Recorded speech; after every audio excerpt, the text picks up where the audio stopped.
नमस्कार दोस्तों, आइए जानते हैं श्रीमद् भागवत गीता के 13वें अध्याय का। विदुर जी के उपदेश से धृतराष्ट्र और गांधारी का वन में जाना। सूत जी कहते हैं, विदुर जी तीर्थ यात्रा में महर्षि मैत्रेय से आत्मा का ज्ञान प्राप्त करके हस्तिनापुर लौट आए। उन्हें जो कुछ जानने की इच्छा थी वह पूर्ण हो गई थी। विदुर जी ने मैत्रेय ऋषि से जितने प्रश्न किए थे उनका उत्तर सुनने के पहले ही श्री कृष्ण में अनन्य कृपा भक्ति हो जाने के कारण वे उत्तर सुनने से उपरांत हो गए। शौनक जी अपने चाचा विदुर जी को आया देख धर्मराज युधिष्ठिर, उनके चारों भाई धृतराष्ट्र, युयुत्स, संजय, कृपाचार्य, कुंती, गांधारी, द्रौपदी, सुभद्रा, उत्तरा, कृपि तथा पांडव परिवार के अन्य सभी नर नारी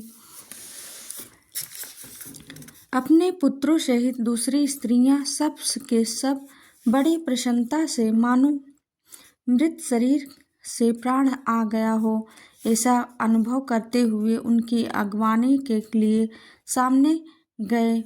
यथोयोग्य आलिंगन और प्रणाम आदि के द्वारा सब उनसे मिले और विदुर और विरह जनित उत्कंठा से कातर होकर सबने प्रेम के आंसू बहाए। युधिष्ठिर ने आसन पर बैठाकर उनका यथोचित सत्कार किया। जब वे भोजन एवं विश्राम करके सुखपूर्वक आसन पर बैठते थे तब युधिष्ठिर ने विनय से झूझकर सबके सामने ही उनसे कहा।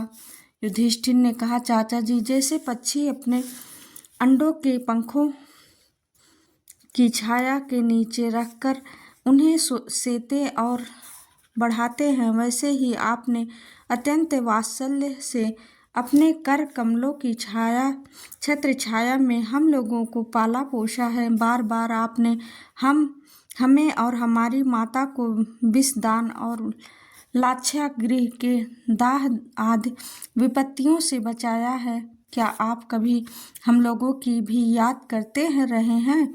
आपने पृथ्वी पर विचरण करते समय किस वृत्ति से जीवन निर्वाह किया? आपने पृथ्वी तल पर किन किन तीर्थों और मुख्य क्षेत्रों का सेवन किया? प्रभु, आप जैसे भगवान के प्यारे भक्त स्वयं ही तीर्थ स्वरूप होते हैं। आप लोग अपने हृदय में विराजमान भगवान के द्वारा तीर्थों को भी महातीर्थ बनाते हुए विचरण करते हैं। चाचा जी, आप तीर्थ यात्रा करते हुए द्वारिका भी अवश्य ही गए होंगे। वहाँ हमारे सुहृदय एवं भाई बंधु यादव लोग, जिनके एकमात्र आराध्य देव श्री कृष्ण है, अपनी नगरी में सुख से तो हैं न? आपने यदि जाकर देखा नहीं होगा तो सुना तो अवश्य ही होगा। युधिष्ठिर के इस प्रकार पूछने पर विदुर जी ने तीर्थों और यदुवंशियों के संबंध में जो कुछ देखा, सुना और अनुभव किया था वह क्रम से बतला दिया। केवल यदुवंश के विनाश की बात नहीं कही। करुणा हृदय विदुर जी पांडवों को दुखी नहीं देख सकते थे, इसलिए उन्होंने यह अप्रिय एवं असह्य घटना पांडवों को नहीं सुनाई, क्योंकि वह तो स्वयं ही प्रकट होने वाली थी। पांडव विदुर जी का देवताओं के सामने सेवा सत्कार करते थे। वे कुछ दिनों तक अपने बड़े भाई धृतराष्ट्र की कल्याण कामना से सब लोगों को प्रसन्न करते हुए सुखपूर्वक हस्तिनापुर में ही रहे। विदुर जी तो साक्षात धर्मराज थे। मांडव्य ऋषि के शाप से ये 100 वर्ष के लिए शूद्र बन गए थे। इतने दिनों तक यमराज के पद पर आर्यमा थे और वही पापियों को उचित दंड देते थे। राज्य प्राप्त हो जाने पर अपने लोकपालों, सरीखों लोकपालों सरीखे भाइयों के साथ राजा युधिष्ठिर वंशधर परीक्षित को देखकर अपनी अतुल संपत्ति से आनंदित रहने लगे।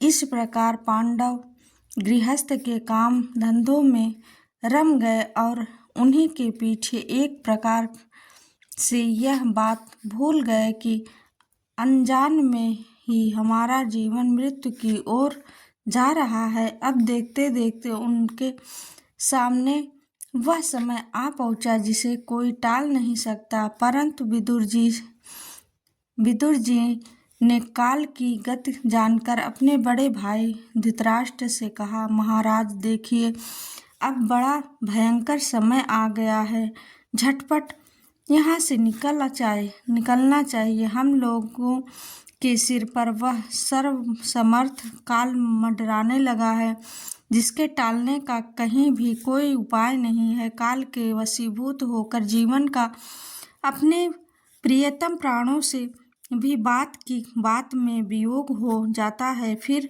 धन जन आदि दूसरी वस्तुओं की तो बात ही क्या है। आपके चाचा ताऊ भाई सगे संबंधी और पुत्र सभी मारे गए। आपकी उम्र भी ढल चुकी, शरीर बुढ़ापे का शिकार हो गया। आप पराए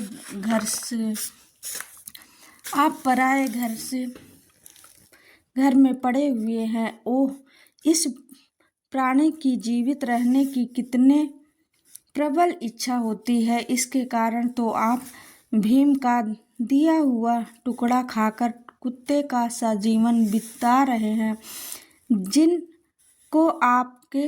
जिनको आपने आग में जलाने की चेष्टा की, विष देकर मार डालना चाहा, भरी सभा में जिनकी विवाहिता पत्नी को अपमानित किया, जिनकी भूमि और धन छीन लिए, उन्हीं के अन्न से पले हुए प्राणों को रखने में क्या गौरव है।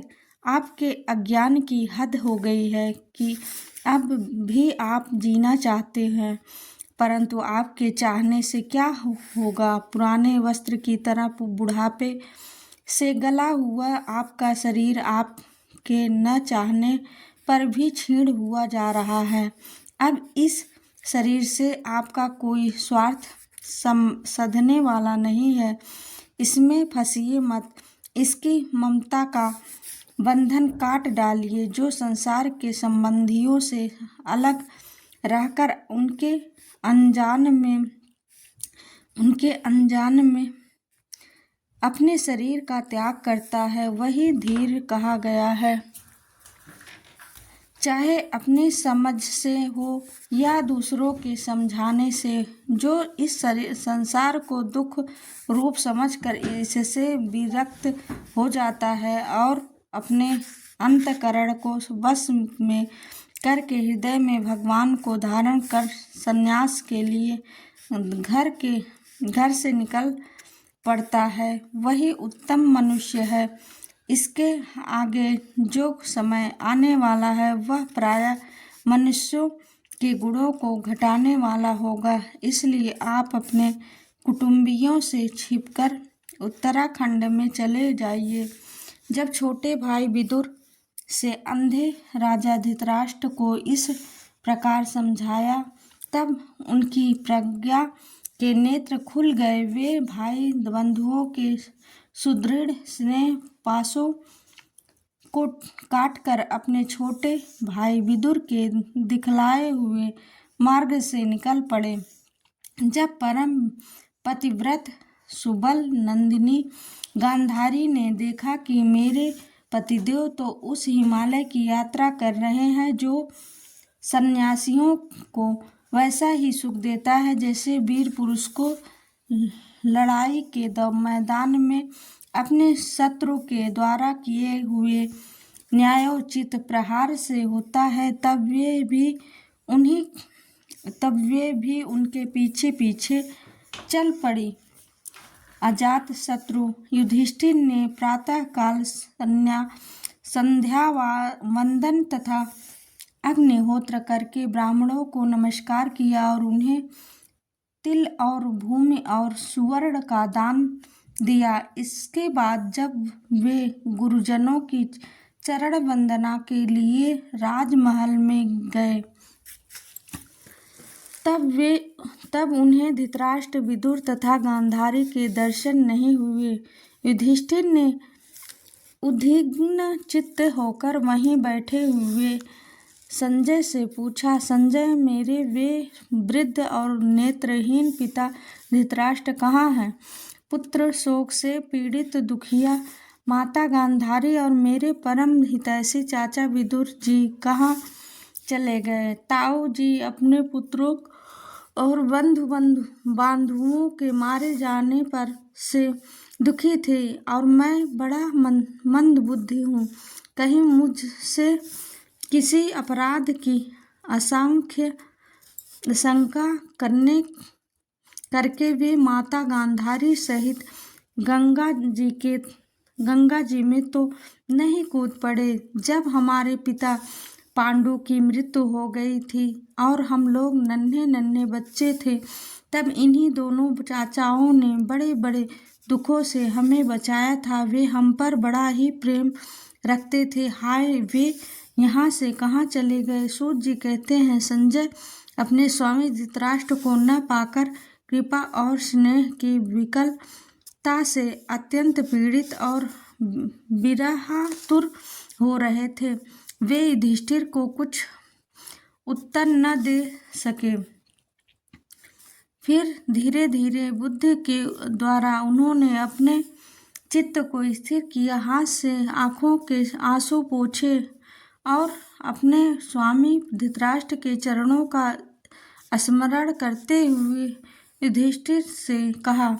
संजय बोले, कुलनंदन, मुझे आपके दोनों चाचा और गांधारी के संकल्प का कुछ भी पता नहीं है। महाबाहु, मुझे तो उन महात्माओं ने ठग लिया है। संजय इस प्रकार कह ही रहे थे कि तुम्बुरु के साथ देवर्षि नारद जी वहां आ पहुंचे। महाराज युधिष्ठिर ने भाइयों सहित उठकर उन्हें प्रणाम किया और उनका सम्मान करते हुए बोले। युधिष्ठिर ने कहा, भगवान, मुझे अपने दोनों चाचाओं का पता नहीं लग रहा है। न जाने वे दोनों और पुत्र शोक से व्याकुल तपस्विनी माता गांधारी यहाँ से कहाँ चले गए। भगवान, अपार समुद्र में कर्णधार के समान आप ही हमारे पारदर्शक हैं। तब भगवान के परम भक्त भगवत तन्मय देवर्षि नारद ने कहा, धर्मराज, तुम किसी के लिए शोक मत करो, क्योंकि यह सारा जगत ईश्वर के वश में है। सारे लोक और लोकपाल विवश होकर ईश्वर की ही आज्ञा का पालन कर रहे हैं। वहीं एक प्राणी को दूसरे से मिलाता है और वही उन्हें अलग करता है। जैसे बैल बड़ी रस्सी में बांधे और छोटी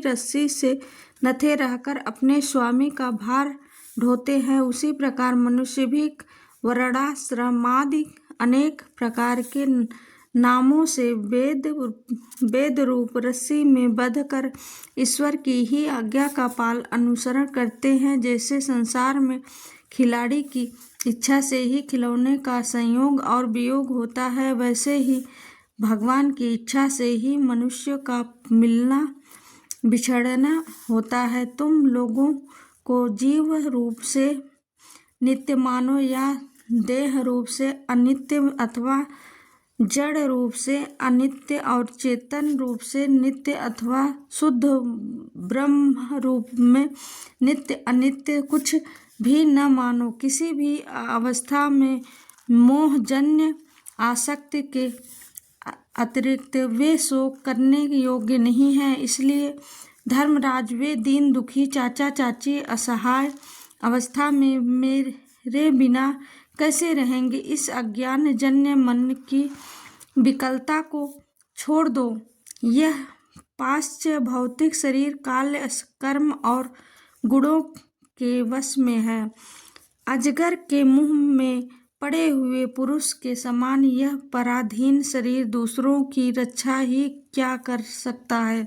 हाथ वालों के बिना हाथ वाले, चार पैर वाले पशुओं के बिना पैर वाले, तृणादि और उनमें भी बड़े जीवों के छोटे जीव आहार हैं। इस प्रकार एक जीव दूसरे जीव के जीवन का कारण हो रहा है। इन समस्त रूपों में जीवों के बाहर और भीतर वही एक स्वयं प्रकाश भगवान जो संपूर्ण आत्माओं के आत्मा है, माया के द्वारा अनेकों प्रकार से प्रकट हो रहे हैं। तुम केवल उन्हीं को देखो। महाराज, समस्त प्राणियों को जीवन दान देने वाले वे ही भगवान इस समय इस पृथ्वी तल पर देवद्रोहियों का नाश करने के लिए काल रूप से अवतीर्ण हुए हैं। अब वे देवताओं का कार्य पूरा कर चुके हैं, थोड़ा सा काम और शेष है, उसी के लिए वे रुके हुए हैं। जब तक वे प्रभु यहाँ हैं तब तक तुम लोग भी उनकी प्रतीक्षा करते रहो। धर्मराज, हिमालय के दक्षिण भाग में जहाँ सप्त ऋषियों की प्रसन्नता के लिए गंगा जी ने अलग अलग 7 धाराओं के रूप में अपने को 7 भागों में विभक्त कर दिया है, जिसे सप्त स्रोत कहते हैं, वही ऋषियों के आश्रम पर धृतराष्ट्र अपनी पत्नी गांधारी और विदुर के साथ गए। वहां वे त्रिकाल स्नान और धर्म विधि पूर्वक अग्निहोत्र करते हैं। अब उनके चित्त में किसी प्रकार की कामना नहीं है, वे केवल जल पीकर ही शांत चित्त से निवास करते हैं। आसन जीतकर प्राणों को वश में करते उन्होंने अपनी 6 इंद्रियों को विषयों से लौटा लिया है। भगवान की धारणा से उनके तमोगुण, रजोगुण और सत्वगुण के मल नष्ट हो चुके हैं। उन्होंने अहंकार को बुद्धि के साथ जोड़कर और उनसे क्षेत्रज्ञ आत्मा में लीन करके उसे भी महाकाश में घटाकाश के समान सर्वाधिष्ठान ब्रह्म में एक कर दिया है। उन्होंने अपनी समस्त इंद्रियों और मन को रोक कर समस्त विषयों को बाहर से ही लौटा दिया है और माया के गुणों से होने वाले परिणामों को सर्वथा मिटा दिया है। समस्त कर्मों का संन्यास करके वे इस समय ठूठ की तरह स्थिर होकर बैठे हुए हैं। अतः तुम उनके मार्ग में विघ्न रूप मत बनना। धर्मराज, आज से 5वें दिन वे अपने शरीर का परित्याग कर देंगे और वह जल कर भस्म हो जाएगा। गार्ह परित्याग अग्नियों के द्वारा पर्णकुटी के साथ अपने पति के मृतदेह को जलते देखकर बाहर खड़ी हुई साध्वी गांधारी भी पति का अनुगमन करती हुई उसी आग में प्रवेश कर जाएगी। धर्मराज, विदुर जी अपने भाई का आश्चर्यमय मोक्ष देखकर हर्षित और वियोग देखकर दुखित होते हुए वहां से तीर्थ सेवन के लिए चले जाएंगे। देवऋषि नारद यूं कहकर तुम्बुरुक के साथ स्वर्ग को चले गए। धर्मराज युधिष्ठिर ने उनके पर उपदेशों को हृदय में धारण करके शोक को त्याग दिया।